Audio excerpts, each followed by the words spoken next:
एकनाथ शिंदे जाण्यापूर्वी मला खूप वेळा भेटले, माझी चर्चा केली. त्यांच्या मनातली भीती त्यांनी व्यक्त केली अनेकदा माझ्याकडे. आता आमचं तुरुंगात जायचं वय राहिलं नाही.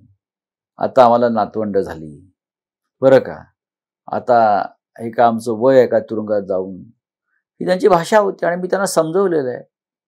मी कोणाला तरी तुरुंगात जावं लागेल, तुम्ही नाही गेला तर मला जावं लागेल. काळानुसार माणसं बदलतात, सगळ्या गोष्टी, पक्षांची भूमिका बदलते. शिवसेनेत जर बदल तुम्हाला वाटतं थोडीशी शिवसेना आता बदलली पाहिजे? ज्या पद्धतीने विश्वास टाकला तुम्ही, सर्वांना मंत्रीपद केलं, तेच सगळे निघून गेले.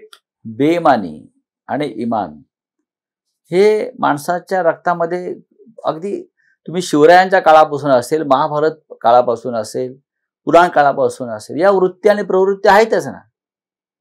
मनुष्य स्वभाव आहे, तो तुम्ही बदलू शकत नाही. जो एकनाथ शिंदे, तुम्ही एकनाथ शिंदेच्या अलीकडच्या मुलाखती कोणती मला समोर आणतं, तोंड फाटेपर्यंत उद्धव ठाकरेंचं कौतुक करतात, मुख्यमंत्री म्हणून किती ग्रेट आहेत, त्यांच्यामुळे आम्ही कसे घडलो वाढलो. ते एका रात्रीत सुरतला पळून जातात आणि आज ते मोदी आणि शहा यांची तोंड फाटेपर्यंत जे काही बोलतायत हे त्यांना शोभतं का? पण त्यांची मजबुरी आहे. काहीतरी मजबुरी असते की माणूस बेईमानी करायला प्रवृत्त होतो. ते मजबुरीने तिकडे गेले. मला असं वाटतं ते घाबरून गेले त्यावेळेला आणि आता ते रुळले.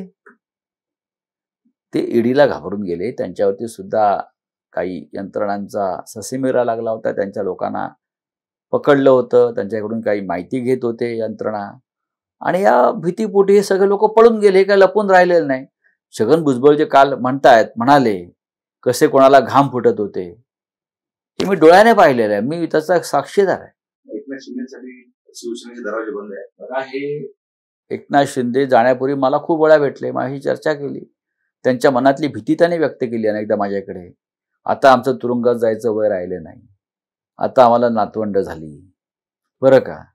आता हे का आमचं वय आहे का तुरुंगात जाऊन? ही त्यांची भाषा होती आणि मी त्यांना समजवलेलं आहे. मी कोणाला तरी तुरुंगात जावं लागेल, तुम्ही नाही गेला तर मला जावं लागेल, हे बोललोय मी त्यांना. तुम्ही बोलले? हो, आणि माझी तयारी आहे. ज्या पक्षानं मला भरभरून दिलेलं आहे, ज्या बाळासाहेब ठाकरेंनी आम्हाला असं धुळीतून उचलून शिखरावर नेलं, त्यांच्या पक्षाशी मी कशी काय बेईमानी करू? जर मला तुरुंगात जायची वेळ आली तर मी जाईन म्हटलं, मला काय अडचण नाही. आणि आपण सगळ्यांनी आपल्या पक्षासाठी हा त्याग काही काळ केला पाहिजे. येणारे दिवस पुन्हा आपलेच असतील म्हटलं. आम्ही गेलो तुरुंगात, ते पळून गेले. एक ज्येष्ठ पत्रकार म्हणून जे राज्याबद्दलचं तुमचं स्वप्न काय, ते साध्य करण्यासाठी काय नक्की केलं पाहिजे? कारण सर एवढं घाणेरडं राजकारण सदस्य होतं, तर राज्याला जर पुढे न्यायचं, राज्यामध्ये चिखल झालेला ते बघून खूप वाईट वाटतं. असं नव्हतं आपलं राज्य. आम्ही कायम विरोधातच राहिलो. सत्तेमध्ये फार कमी, मी सत्तेत असलो तरी विरोधामध्ये असतो. बरं का. मी कायम प्रस्तावितांच्या विरोधात काम करणारा माणूस. मी कायम, जरी माझा मुख्यमंत्री असला तरी मी अस्वस्थ असतो. नाही, हे घडलेलं नाही, हे घडलं पाहिजे, हे लोकांसाठी हे राज्य काम करत नाही. मी बोलतो, तेव्हाही बोललोय. भीती वाटते लोकांना माझ्या, कधी कायचा बॉम्ब फुटेल. पण माझी अस्वस्थता ही लोकांसाठी आहे, राज्यासाठी आहे. आज आम्हाला असं वाटतंय की हे महाराष्ट्र राज्यामध्ये जी प्रगल्भता होती, जे एक स्वातंत्र्य होतं, बरं का, उत्तम प्रशासन म्हणून हे राज्य ओळखलं जात होतं. खूप कमी भ्रष्टाचाराची प्रकरणे या महाराष्ट्रात घडली.